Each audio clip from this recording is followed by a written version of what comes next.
সর্বশেষ যে লোকটা জান্নাতে যাবে তাকে আল্লাহ তাআলা জাহান্নামের আগুনে পোড়াতে পোড়াতে ছাই বানিয়ে ফেলবে। আল্লাহ বলবেন, জিব্রাইল যাও একটু দেখো, একটা মাত্র সেজদা দিয়েছে আমাকে, এরকম কাউরে পাওয়া যায় কিনা, বাটি চালান দিয়ে দেখো পাওয়া যায় কিনা। খুঁজে খুঁজে কাউরে পাবে না। আল্লাহ বললেন আবার দেখো, খুঁজে খুঁজে একজনকে পাবে, সামান্য ইমানের ছিটে ফোঁটা তার অন্তরে ছিল। আল্লাহ বলবেন যেহেতু ছিটে ফোঁটা আছে, অনেক মায়ের খাইছে, ওকে বের করে জাহান্নাম থেকে বের করে একটা নির্ধারিত দূরত্বে রেখে দাও, রেখে দেয়া হবে। কিন্তু জাহান্নামের আগুনের লেলিহান শিখাতে তার গা ঝলসে যাবে। সে আল্লাহর ডেকে বলবে, মাবুদ তোমার কাছে আমি কিছু চাই না, জাহান্নাম থেকে তুমি আমাকে বের করেছো, জীবন নদীর পানি তুমি আমার গায়ের মধ্যে ঢেলে দিয়েছো, আমি আবার সজীবতা ফিরে পেয়েছি, আমি তোমার কাছে জান্নাত চাই না, শুধু নিরাপদ একটা দূরত্বে আমাকে রেখে আসো যাতে জাহান্নামের আগুন আমারে কষ্ট দিতে না পারে। আল্লাহ আমি কিন্তু তোমার কাছে জান্নাত চাই না। কি চাই না? জান্নাত চাই না, কিন্তু জাহান্নামের আগুন আমারে কষ্ট দিচ্ছে, এতটা দূরত্বে রাখো যাতে জাহান্নামের আগুন আমার গায়ে না লাগে। আল্লাহ বললেন ওকে রাখবো, কিন্তু আমার সাথে একটা কন্ট্রাক্টে যেতে হবে যে এটা তোমাকে দিলে তুমি আর নতুন করে কিছু চাবা না। সে বলবে আমি রাজি, কন্ট্রাক্ট হয়ে যাবে। আল্লাহ জিব্রাইলকে বলবেন যাও এমন দূরত্বে রাখো যাতে জাহান্নামের আগুনের কষ্ট না দেয়, রেখে আসা হবে। অনেক দিন সে ওখানে আনন্দে থাকবে, আল্লাহ শুকরিয়া করবে, সে মনে মনে বলবে বেঁচে গিয়েছি, আমি বেঁচে গিয়েছি, জীবনে আর কিছু চাই না, জাহান্নাম থেকে আমি বেঁচে গিয়েছি। অনেকদিন থাকার পরে মনে মনে ভাববে পয়সা তো গেছি, কিন্তু নতুন করে একটু ট্রাই করে দেখি জাহান্নামের সৌন্দর্যের দৃশ্য একটু চোখ দিয়ে অবলোকন করা যায় কিনা। সে আল্লাহরে ডেকে বলবে আল্লাহ ইনদি সুআল, আমার একটা ফরিয়াদ আছে। কি ফরিয়াদ? আল্লাহ আগেই বলে রাখি আমি কিন্তু জান্নাতে যেতে চাই না। আল্লাহ বলবেন কি চাও? সে বলবে আল্লাহ তোমার জান্নাতটা তুমি কত সুন্দর করে বানিয়েছো, আমি একটা নজর শুধু দেখতে চাই। জান্নাতের দরজার সামনে নিয়ে যদি আমারে বসিয়ে রাখো, দ্যাটস ইনাফ, আর কিছু চাই না, শুধু জান্নাতের দরজার সামনে। আল্লাহ বললেন তুই না ওয়াদা করেছিস, তুই না চুক্তি করেছিস। সে বলবে আল্লাহ আমারে হতভাগা বানাইয়া তোমার কি লাভ? সুবহানাল্লাহ পড়েন,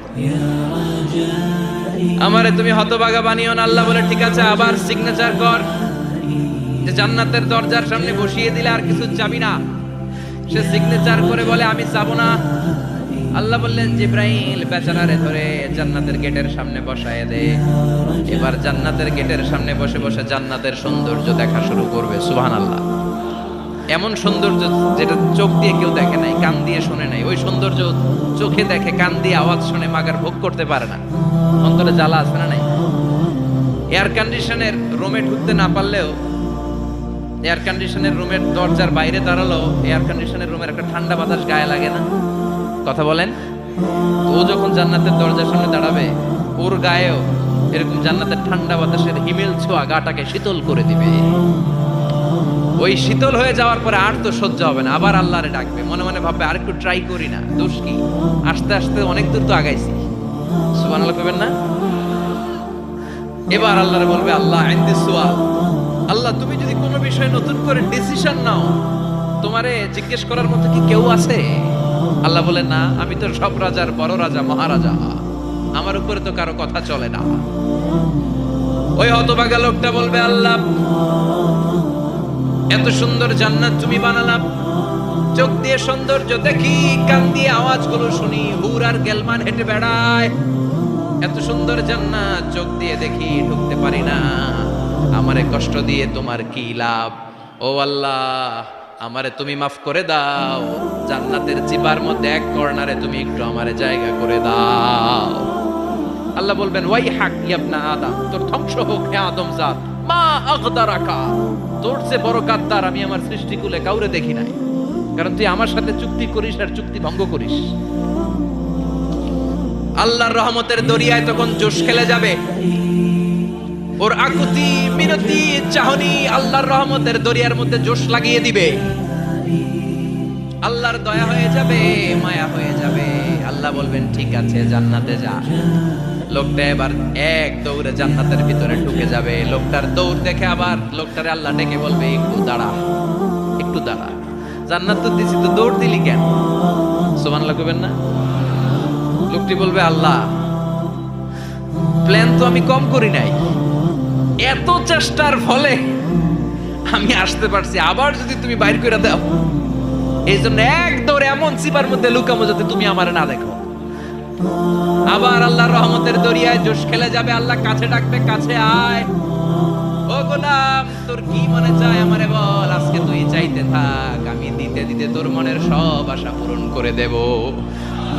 লোকটা খুশি হয়ে বলবে, আল্লাহ আমারে এটা দাও, বাড়ি দাও, গাড়ি দাও, নারী দাও, এটা দাও, ওটা দাও, একের পর এক চাইতে থাকবে, আল্লাহ সব তারে দিতে থাকবে। চাইতে চাইতে লোকটার সব চাওয়া যখন শেষ, সে বলবে, আল্লাহ আর আমার চাওয়ার কিছু নাই। আল্লাহ বলেন, নো, এত তাড়াতাড়ি যে তুমি খেলা শেষ করতে পারবা না মানু, আমার সাথে তোমার এই খেলা আরো লম্বা সময় চলতে হবে, তোমার অনেক কিছু চাইতে হবে। তুই আজকে চাইতে চাইতে তোর সব চাও আমার কাছে বলবি, আর আমি দিতে দিতে তোর জীবন ধন্য করে দেব।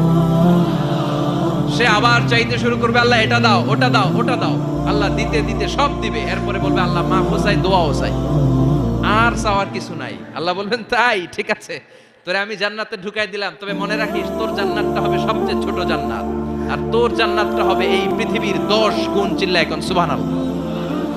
বুখারীর বর্ণনা, আখিরু মান দাখালাল জান্নাহ, যে লোকটা সর্বশেষ অনেক মাইর খাইয়া রিমান্ডে থাকার পরে জান্নাতে ঢুকবে, তার জান্নাতটা যদি পৃথিবীর 10 গুণ হয়, তাহলে আমাদের সবাইরে ফেরদাউসে ঢুকাতে আল্লাহর কোনো সমস্যা আছে? চিল্লায় বলেন, সমস্যা আছে? সেজন্য আমরা আল্লাহর কাছে কোন জান্নাত চাই? কথা বলেন। রব্বুল আলামিন বলেন, ওয়াসিকাল্লাযীনা ইত্তাকাউ রাব্বাহুম ইলাল জান্নাতি যুমারা হাত্তা ইযা জাউহা ওয়া ফুতিহাত আবওয়াবুহা ওয়া ক্বালা লাহুম খাযানাতুহা সালামুন আলাইকুম তিবতুম ফাদখুলুহা খালিদিন। সুবহানাল্লাহ পড়েন।